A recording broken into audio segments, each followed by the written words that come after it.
Alléluia, Alléluia, Alléluia. Le Seigneur soit avec vous. Évangile de Jésus-Christ selon saint Jean.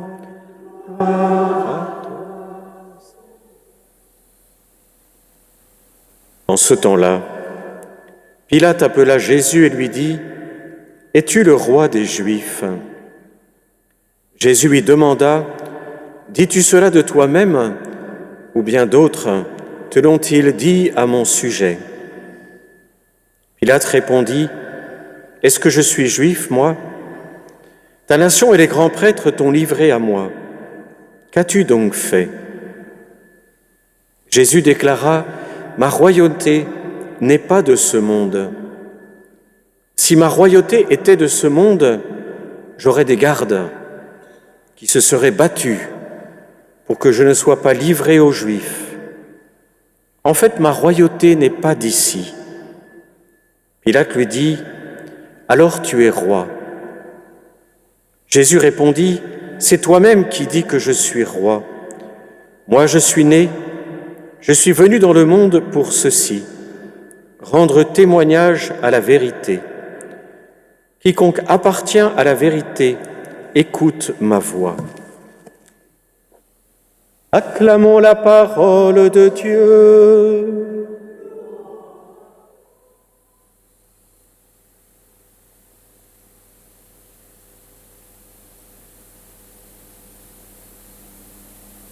Comme toujours, l'Évangile nous surprend. Un roi qui n'a pas d'armée. Un roi dont le royaume n'est pas de ce monde. De quoi nous décevoir quand nous avons à travailler pour ce royaume. Peut-être qu'aujourd'hui, ce que je nous inviterai à retenir, à méditer, c'est cette parole que nous avons dans le Notre Père, que ton règne vienne. Parole que nous disons à chaque fois, que nous le récitons, que nous le prions, et qui est une invitation à méditer, à approfondir sans cesse ce qui fait en fait l'objet de notre célébration aujourd'hui. Car nous avons un roi. Nous avons un roi. La royauté, lorsqu'elle est représentée dans nos églises, on la reconnaît par le fait que le Christ est couronné, comme ici sur la croix, vous avez une couronne. On le reconnaît aussi quand le Christ porte un sceptre, ou bien parfois quand il porte le monde dans sa main. Trois symboles qui parfois sont conjugués ensemble, qui parfois sont séparés. On a de temps en temps des représentations de l'enfant Jésus, roi de l'univers, qui tient le globe. Des symboles qui viennent en fait nous orienter vers cette signification. Le Christ est roi. Mais plus concrètement, nous avons un roi dont la royauté n'est pas de ce monde. Quelle difficulté pour nous! Et pourtant, nous avons, pour nous aider sur ce chemin, bien des paraboles. Vous vous souvenez ? Un roi qui part en voyage, un roi qui répartit ses biens. Il n'y a pas très longtemps, nous avions ce roi qui donnait 5 talents, 2 talents, 1 talent. En fait, le thème de la royauté, il est sous-jacent, il est très présent. Il est présent sous une autre forme dans les évangiles qui est le royaume. Dans les synoptiques, Jésus ne cesse de nous parler de ce royaume qui est au-dedans de nous, qui est au milieu de nous, que nous n'avons pas besoin d'attendre non plus, puisqu'il est déjà là. Nous le construisons.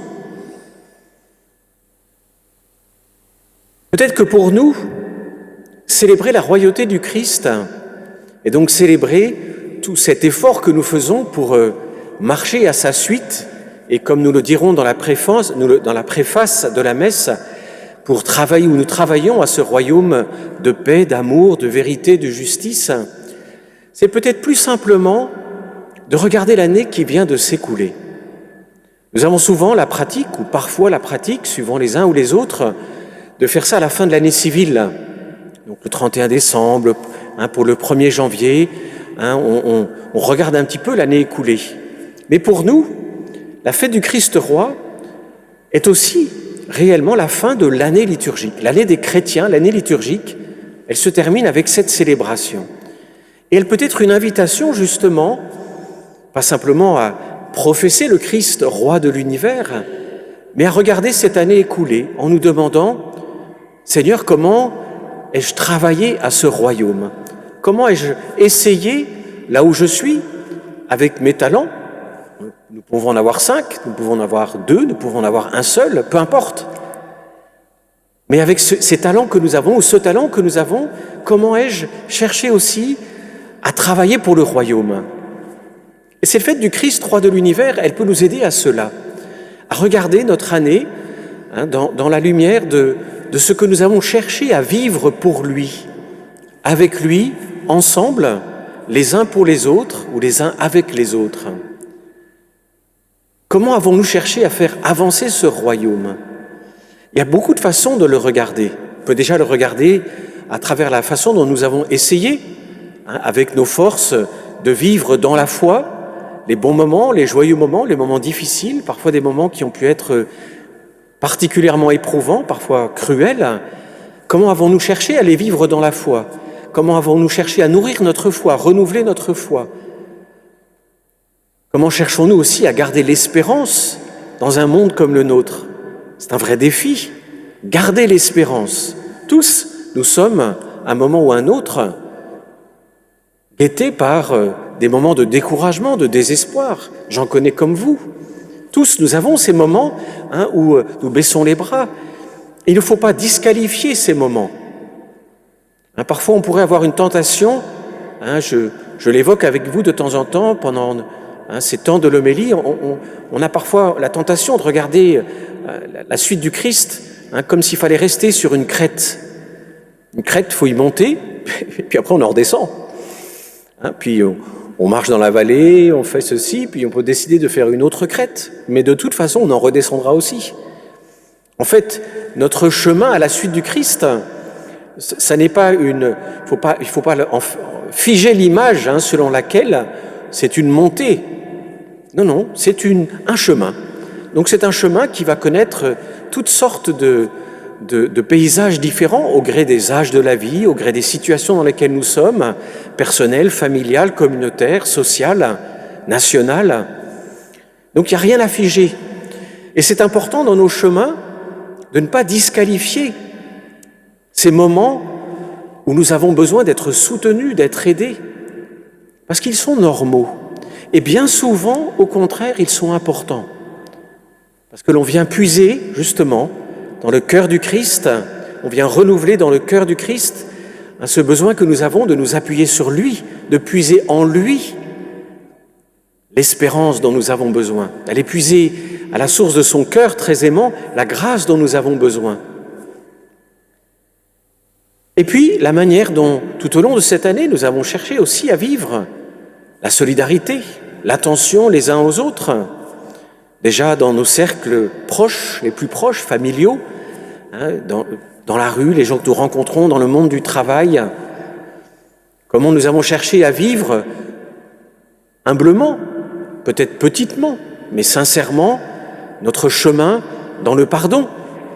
Je dis bien notre chemin, car nous le savons tous, le pardon est un chemin. Et que bien souvent, c'est un chemin laborieux. Donc regardez cette année, professez le Christ roi de l'univers pour regarder cette année à la lumière de la manière dont nous cherchons à vivre son royaume et dont nous cherchons à semer aussi la foi et l'espérance, la solidarité autour de nous, dans l'humilité, dans la simplicité, dans la persévérance, dans la patience. Car bien souvent, c'est là que va se trouver le défi dans nos vies. Nous avons la foi, nous avons l'espérance. Oui, nous voulons partager cet amour, mais comment est-ce que nous allons le faire? En persévérant à travers les difficultés, en étant patients quand les choses ne se passent pas comme nous le souhaiterions. C'est souvent là l'épreuve pour nous. C'est que nous avons à travailler tout cela avec les hauts et les bas de la vie, puis aussi de nos propres tempéraments, de ceux et celles qui nous viennent de nos circonstances. Aussi, quand nous prions, au cours du Notre Père, que ton règne vienne, nous lui demandons quelque chose où le Seigneur, en fait, nous susurre, que fais-tu de tes talents? Comment toi-même annonces-tu le royaume? Vis-tu de ce royaume? Demander que le règne de Dieu arrive, c'est aussi y travailler, c'est aussi retrousser nos propres manches pour nous-mêmes nous mettre à son service. Que ton règne arrive, Seigneur, comment est-ce que je permets à ce règne de s'incarner, d'arriver, de s'installer, de progresser dans ma vie, dans la vie des miens, toujours humblement. La vie évangélique, la vie à la suite du Christ, n'est pas, vous voyez, une suite de grands éclats ou de grands moments. Bien souvent, c'est comme la graine qu'on a plantée, la plante qui grandit, il faut la soigner, il faut enlever les mauvaises herbes, il faut bien l'arroser, il faut la nourrir. Et puis on le sait, le potager, c'est tous les ans qu'il faut recommencer. Il en est de même pour les arbres fruitiers. Et puis on sait que il peut y avoir des saisons et des moments dans les saisons qui sont dangereuses pour les récoltes. Et tout cela s'applique à notre vie spirituelle, où notre chemin vers le Seigneur est un labeur dans lequel il faut affronter le quotidien, les difficultés du quotidien, mais aussi l'ennui du quotidien, le côté parfois un peu morose du quotidien, et ne pas en avoir peur. Nous avons affronté tout cela, parce que ce qui fait que progressivement, nous pouvons nous aussi donner cette joie, c'est que nous nous permettons de vivre non seulement les beaux moments, mais les moments en creux avec le Seigneur. Souvent, quand on pense sainteté, on a chacun nos clichés. On prend un saint, une sainte, et puis si on les prend dans les temps modernes, on prend toujours les moments où ils sont le plus rayonnants. Bon, en général, de toute façon, on expose rarement des photos sur le net où les saints ont une triste mine. Mais c'est fait pour nous encourager, pas pour nous laisser penser que la sainteté, c'est d'avoir toujours le sourire jusque-là. Non. Suivre le Christ, roi de l'univers, c'est accepter tous ces moments où nous sommes en creux et les vivre avec lui, en lui. Les vivre les uns avec les autres. Et c'est cela qui fait que progressivement peut éclore dans nos vies une joie qui traverse, qui se laisse voir aussi dans les moments difficiles. Mais c'est l'histoire d'une vie. Il ne faut pas s'inquiéter, voyez, de ne pas, rayonner l'Évangile comme si c'était du 24/7. Ça n'existe pas, sauf dans notre imaginaire. Dans la vie, au contraire, ce qui fait la beauté de la vie, c'est que nous acceptons de traverser tous ces moments qui sont difficiles avec le Christ, ensemble. C'est que nous choisissons de marcher ensemble pour les affronter. Et ça, c'est capital. C'est capital. Aussi, quand on regarde l'année écoulée, il ne s'agit pas simplement d'aller chercher les pépites. Oui, il y en a aussi. Mais ne pas avoir peur d'aller regarder ces moments qui étaient plus difficiles et ne pas en avoir honte. Pourtant ça, ne pas en avoir honte. Il ne faut pas les cacher. Il faut dire, Seigneur, cette année, il y a des choses, il faut que je les planque sous le tapis, là, parce que vraiment, ça n'aurait pas dû arriver. Eh bien, c'est faux. Ces moments font partie de notre vie. Et nous n'avons aucune honte à avoir parce que nous avons des moments en creux, des moments difficiles, des moments où on se dit « mais je n'y arrive pas ». Vous comme moi comme vous, nous passons par ces moments-là. Et la sagesse, c'est de les accueillir humblement. C'est de les accueillir aussi ensemble. Et de nous dire « mais Seigneur, oui, quand tu me dis « venez à moi, vous tous qui peinez et ployez sous le fardeau, et moi je vous soulagerai », eh bien, Seigneur, je viens aussi avec tout cela, sans honte, sans culpabilité. J'ai confiance en toi, je sais que tu m'accueilles dans ton amour infini, dans ton amour bienveillant, dans ton amour longanime, patient, dans ton amour, parce que tu sais que c'est précisément avec toi et en toi que nous allons refaire nos forces, que nous allons repartir, et que l'espérance peut renaître dans nos cœurs. que l'amour peut renaître aussi, que notre foi peut mûrir et se fortifier. Que ton règne vienne. Quand nous prions cela, nous ne disons pas au Seigneur, « Seigneur, il faudrait que les choses aillent mieux. Dépêche-toi de régler tous nos problèmes. » Que ton règne vienne, ça veut dire, eh bien moi aussi, Seigneur, je veux t'aider. Je veux te donner mes bras, mes mains, mes pieds, ma bouche, mon sourire, mes paroles, pour que, humblement, simplement, là où je suis, je puisse réconforter, aider, soutenir, écouter, être là. Demandons cette grâce, peut-être, vous voyez, de profiter de cette célébration où nous proclamons notre foi dans le Christ, roi de l'univers. Profitez de cette célébration pour regarder cette année écoulée, mais humblement. Et nous dire que à chaque fois que nous persévérons, à chaque fois que nous essayons d'être vainqueurs de nos creux, nous grandissons. Autrement dit, ne cherchons pas que les pépites, encore une fois, mais n'ayons pas peur de voir toutes ces terres d'opportunités où, parce que nous avons humblement accepté de passer par des moments plus difficiles, eh bien en fait nous avons construit le royaume. Parce que nous avons permis au royaume de passer dans le creux et d'en sortir dans nos vies. Nous avons permis au royaume d'épouser les moments de nos vies qui étaient plus compliqués.